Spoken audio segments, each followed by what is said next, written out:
네, 안녕하세요. 오늘은 토요일이고, 제가 오늘 아침에 이제 같이 공부하시는 분들하고 남원 실상사를 다녀왔습니다. 다녀와서 지금 이제 서울에 도착했고, 오늘 영상을 만들어 두고 이제 하려고 그랬는데, 어제는 뭐 경황이 없어서 못하고요. 지금 이제 올립니다. 제가 이제 지난번에 니콜라스 부부 인터뷰하는 거를 보고 그 다음에 이제 특히 이제 사회자가 지금 230개국에서 지금 이제 코인을 하는데 지금 그 뭐 유엔보다도 많고 피파보다도 많고 그래서 이런 거를 이제 어떻게 할 계획이냐 그랬는데 자세하게 대답은 안 했죠. 그랬는데 이제 제가 오늘 이 지정학적이라는 거 230개국 지정학적 문제 극복이 제일 큰 관건이다. 뭐 모더레이터들이 뭐가 있었다. 뭐 이런 얘기도 있지만 이제 발전을 할수록 그런 게 이제 더 많아지는 거죠. 그런데 아무튼 걱정하지 마세요. 파이는 우리의 미래에서 분명히 어떤 한 축을 차지하는 굉장히 중요한 그런 코인이 될 거예요. 돈이 된다 이 말이죠. 새로운 형태의 화폐가 될 수밖에 없는 거죠. 처음에 WWW 나왔을 때 그 웹 나왔을 때 저게 뭔가 그 웹 안에 뭐 거기 안에 은행이 있고 거기 안에 학교가 있고 뭐 어쩌고 저쩌고 그거거든요. 1990년도 초반에 인터넷이 사람들이 뭔지도 모를 때 WWW 안에 이제 거기에 은행이 있고 학교가 있고 병원이 있고 거기 모든 게 다 생깁니다. 그럴 때 다 미친놈이라고 그랬죠. 그랬는데 그게 정말로 뭐 어마무시한 참 그런 현상이 벌어졌잖아요. 그리고 이제 2010년도에 스마트폰이 나오고 2008년도에 비트코인이 나왔지만 2009년도부터 시작을 해가지고 어 여러 가지로 이제 엄청나게 풀려갖고 이 달러가 위험하다라고 얘기를 하는 가운데 2018년도에 파이코온이 WWW이지만 웹 3.0 세상의 기치를 제일 정확히 들고 나온 거죠. 그런데 인터넷은 그 안에서 가명도 좋고 뭐 여러 가지 봇도 좋고 다 좋지만 이제는 실명이거든요. 그리고 이건 돈이거든요. 그러면 지정학적인 문제가 가장 중요한 거거든요. 지정학적인 문제라는 거는 제가 왜 230개국의 지정학적 문제 얘기를 하게 됐냐면 지금 중국 어제 뉴스죠. 중국 정부가 뭘 하는지 모르겠다. 전 세계에서 자기네 나라에서 돈 빼가는데도 입 꾹 다물고 있다라고 보시는 기자도 있고 또 다른 기자는 시진핑 중국 경제 위기설에도 서둘러 대응하지 않는 이유 그러면서 이제 요거를 뉴스원에서 로이터가 이건 지정학적인 문제다. 세상을 보려면 지정학적으로 봐야 된다. 중국이 지금 왜 저러는지 지정학적인 거로 봐야 된다. 근데 이 지정학이라는 건요. 특히 파이콘처럼 이런 국제적으로 전세 230개국 하려 그러면 이 지정학적인 문제가 제일 중요하고요. 이 지정학적인 문제 때문에 비트코인이 2013년도 키프로스 사태 때 지정학적인 문제 때문에 키프로스에서 터진 그 조그만 것이 전 세계를 뒤흔들게 된 거예요. 그리고 비트코인이 뜬 거예요. 파이코인 전혀 걱정하지 마시고요. 채굴 그냥 열심히 하시고 노도하시고 그러면서 지금은 그냥 대부분의 사람들은 그냥 따라가시기만 하면 돼요. 그러니까 이제 저 같은 애들이 있어요. 저 같은 사람들이 있어요. 저 같은 사람들은 뭐냐면 뭐라 그럴까? 지가 좋아서 안 해도 되는 공부하는 사람들이 있어요. 지가 좋아서 일종의 자기 만족, 지적유의하는 사람들 있죠. 근데 저 같은 경우에는 이제 파이코인을 안으로 파고 두는 거죠. 안으로 파고 물론 파이코인에서 돈 벌 생각이 없어요. 그건 뻥이고요. 안으로 파고 두는 거죠. 안으로 파고 들어가면 가치가 이제 하나 둘씩 보이는 거죠. 그래서 이제 이 지정학적인 문제가 이제 어떤 거냐면요. 중국은 로이터에서 서둘러 시진핑 중국이 대응하지 않는 이유가 돈 문제가 아니고 공산당 전복 위험이 있기 때문에 지금 그러는 것이다. 이렇게 지정학적이라는 게 파이코인에 굉장히 중요해요. 지정학이라는 것은 지오폴리틱, 지리 정치학이라는 어떻게 지오폴리틱 그래서 지정학이에요. 지역적 정치. 이제 한국도 여기 있죠. 한국 뭐 이렇게 지역적 정치죠. 굉장히 정말 퍼즐처럼 맞추기 어려워요. 또 구루모에도 이렇게 한국이 또 나와 있고 이 지역 정치학이죠. 지역 정치학인데 이런 게 이제 이 얘기를 중국 경제의 정답을 지정학을 모르면 지역 경제학을 모르게 되면 판을 읽을 수가 없어요. 지금 가령 파이코인만 해도 파이코인 니콜라스는 아무튼 그리스 출신이고 청디아오 빵은 중국 출신이잖아요. 근데 대표이사는 청띠아오 빵이라면서요. 중국계 미국인이죠. 그런 것도 지정학이에요. 야, 그러면 청띠아오 빵이 중국계 미국인이다. 그것을 알고 보는 것도 지정학이에요. 니콜라스 그리스 사람이다. 제가 말씀드렸죠. 키프로스 그리스예요. 그리스랑 터키랑 싸우지만 그리스가 지분의 85%를 갖고 있어요. 다 뭔가 느끼는 게 있었을 거라고요. 그런데 지금 말은 안 하죠. 아직은 말은 안 하죠. 제가 영상을 찾다가 못 찾았는데 한 번은 제 유튜브 영상에 쓰긴 썼는데 이런 NFT처럼 니콜라스가 자기가 어떤 그래픽을 하나 만드는 게 있는데 그게 뭐냐면 전구 안에 파이코인이 있는 거였어요. 전구 안에 파이코인이 있는 거를 니콜라스가 그려서 트위터인가 어디 올린 적이 있어요. 그거 굉장히 중요한 의미를 갖고 있어요. 그래서 이 껍데기에 드러나는 것 갖고 보게 되면 몰라요. 이게 참 이 돈귀신들의 나라인 중국과 이 돈귀신들이 왜 붙게 되는지를 아는 그리스 출신 부부가 하는 거예요. 세상을 어느 정도 안다고요. 암호화폐 세계를 아는 거라고요. 그렇게 아는 그런 걸 보는 게 이제 지역 정치학이거든요. 지금 이제 뭐 보게 되면은 뭐 이렇게 전 세계가 이렇게 있잖아요. 전 세계가 이렇게 있죠. 실제로 뭐 이렇게 러시아가 이렇게 크진 않죠. 이렇게 지구가 이렇게 직선이 아니니까 동그란 걸 쭉 잡아 펴서 이런 게 이제 유럽 애들이 지네 나라들이 커 보이게 하려고 이렇게 한 거지. 실제로는 중국하고 러시아 다 합쳐도 아프리카보다 작죠.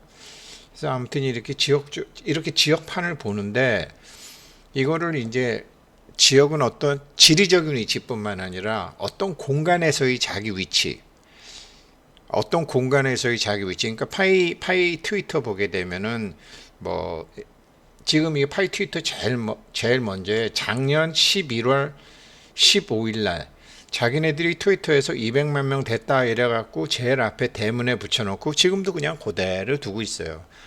암호화폐 세상 내에서 혹은 트위터 세상 내에서 파이코인의 위치. 그래서 작년 11월 달에 트위터에서 그리고 암호화폐 내에서 파이코인의 위치가 200만 명 나왔을 때 자기네들이 이렇게 좋아한 거예요. 지금은 뭐 더 넘었겠죠. 그래서 이런 것도 지정학이에요. 어떤 암호화폐 세계에서의 자기네들 포지셔닝 하는 것도 지정학이에요.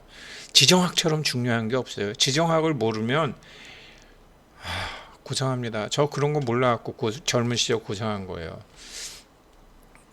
이런 거죠. 가령 이제 지금 미국 가상 자산 거래소의 최초의 선물 거래를 코인베이스에다 하는 거죠. 제가 계속 말씀드리잖아요. 이 코인베이스는 미국에서 크라켄보다도 큰가요? 아무튼 글로벌 거래 코인베이스에서 글로벌 거래소 지각 변동 오는 거죠. 그래서 가령 이제 리플하고 뭐 SEC하고 이 게임이거든요. 이 지정학은 이 서양 바둑 체스처럼. 그럼 가령 예를 들면은 이걸 이제 보는 거죠. 지금 비트코인이 제일 핫하잖아요. 근데 SEC가 비트코인을 여기다 뒀어? 그러면 니콜라스 부부는 생각할 거예요. 내가 생각하는 수대로 뒀구만. 우리 파이는 여기다 둬야지. 이렇게 할 거라고요.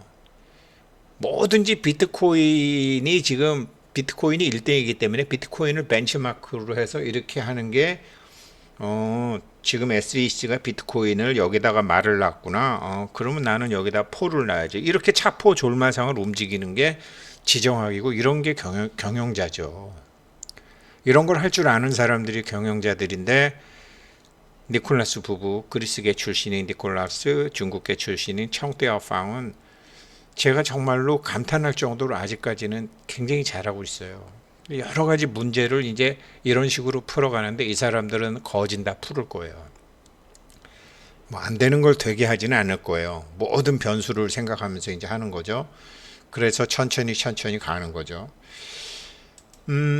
그런 이런 지정학적인 게 이제 짧게 얘기하면 이런 노드 같은 거죠. 지금 노드는 굉장히 중요한 건데 이게 한국이 제일 많다라는 거는 이 사람들한테도 굉장히 다행일 거예요. 일본이 많다라는 것도 굉장히 다행일 거라고요. 미국도 굉장히 많다라는 거. 그러니까 한국하고 미국하고 중국하고 합치게 한국하고 미국하고 일본 합치게 되면 38, 48, 뭐 싱가포르까지 하게 되면 이 블록체인도요. 블록체인도 삭제나 변조 위조가 불가능하다 그러지만 과반수 넘으면 할 수 있어요. 그런데 지금 자유국가에 있는 게 한국, 일본, 싱가포르, 미국이 이게 뭐 거진 20, 40, 50, 60 이거 이 포트폴리오 되게 좋아할 거예요. 이 포트폴리오가 굉장히 좋아하죠. 이런 것도 지정학이라고 해요. 지오폴리틱이라고 해요. 저 이거 마음에 들어요. 만약에 뭐 중국이 1위, 뭐 러시아가 2위, 베트남이 3위 좀 찝찝하죠. 브라질, 인도, 뭐 남아프리카 공화국 찝찝하죠. 쟤네 저런 애들이 어떻게 230개국을 해? 230개국하고 다 풀어가야 되는데 그게 지정학이죠. 그래서 이제 노드 같은 게 이렇게 이제 전 세계에 골고루 아무튼 포트폴리오가 이렇게 잘 짜여져 있죠. 이런 걸 지정학이라고 해요. 이런 걸 이제 잘 풀어가는데 지난번에 인터뷰할 때 이런 얘기를 굉장히 잘해갖고 저는 지금 이 사람들 경영하는 걸 배우고 있어요. 이 사람들 일하는 걸 배우고 있어요. 직원도 그렇게 많지 않더라고요. 이 사람들이 하는 게 뭘까 그래서 불과 얼마 전만 해도 이 영상 다 아실 거예요. 파이 120개국이었다고요. 근데 230개국으로 한 1년 반 사이에 이렇게 늘었어요. 물론 아직 파이코인 잘 몰라요. 그러니까 이런 대부분 사람들을 잘 몰라요. 이런 게 국제 지정학이에요. 그래서 지금 120개국이었는데 지금 230개국으로 이렇게 파이가 지금 암호화폐 내에서 바뀌고 있잖아요. 이렇게 이렇게 바뀌는 거는 얘네들이 그냥 막 벌리는 게 아니라 가고자 하는 방향이 있다니까요. 그런데 이렇게 이제 되고 있는데 얼마 전에 커피도사님하고 한번 얘기하다 이제 파이체인몰 있잖아요. 전 세계 인도네시아, 베트남, 필리핀, 뭐 인디아, 나이지리아, 루안다, 말레이시아 뭐 전 세계 파이체인은 이거 누가 벌려놓은 자판일까? 이 사람은 뭘 봤을까? 아프리카에요. 거진 모든 나라에 아프리카 54개국에 거진 파이코인 샵이 있어요. 파이코인을 깔아놨어요. 누가 5년 10년을 보고 거기다가 딱 해놓은 거예요. 자기네들이 침발라 놓은 거예요. 쉽게 얘기해서. 중국 사람이 했을 확률이 제일 높아요. 중국 사람들이. 필사적이죠. 그리고 지들끼리 뭐 이렇게 해서 지금 이제 장외에서 막 가격을 만들어가는 거예요. 1파이로 뭐 람보르기니를 샀네, 뭐 182로 뭐 애플 뭘 샀네 이런 식으로 해서 지금 막 만들어가고 있는 거예요. 자가 발전을 막 시키고 있는 거죠. 커피 도사님이 이게 거진 한 나라일 것이다. 파이체인몰 코리아 오너가 어느 나라 사람인지 잘 모르겠어요. 한국 사람인지 안 그러면은 대표만 한국 사람인지. 왜? 직원 월급 뭐 이런 거 다 있어야 될 거거든요. 물론 이런 오프라인 비즈니스처럼 돈은 많이 안 들겠지만 이렇게 아무튼 깔아놓고 운영하는 게 그게 저같이 이렇게 뭐 구멍가게 같은 가게 해도 홈페이지 2개 관리하려면 돈이 드는데 이게 지금 딱 지금 기다리고 있는 거죠. 이 사람들은 뭘 봤을까? 이 사람들이 성공할 수 있을까? 그래가지고서 이제 그러면서 지금 이제 요즘 또 이제 파이코인에 대한 파이코인이 이제 제일 그 집중해서 많이 하고 있는 게 이제 그동안 이제 암호화폐 세계에서 뭐 작업 방식, 뭐 지분 방식 이런 게 있지만 지금 파이코인은 분명히 자기 칼날을 분명히 내세웠잖아요. 웹 3.0하고 스마트 컨트랙트다. 그리고 스마트 컨트랙트는 내가 비트코인 나오기 이전부터 블록체인이라는 게 생기기 이전부터 스마트 컨트랙트를 했다. 제일 중요한 개념이거든요. 계약을 지켜야 되잖아요. 스마트 컨트랙트는 뭐 여러 가지로 물건 사고 팔 때도 있고 결혼할 때도 있고 그 다음에 이제 상속 같은 거 할 때도 있고 보험 같은 것도 있고 이런 금융 같은 거 여기에 지금 활용이 된다 그러니까 앞으로 이 스마트 컨트랙트가 다른 어떤 것보다도 뛰어날 거죠. 여기에 지금 집중하고 있다라는 거죠. 여기에 집중하고 있다라는 거죠. 파이코인이. 그래서 뭐 지금 아까 말씀드렸지만 파이체인몰을 전 세계에 이렇게 다 있어요. 다 있어.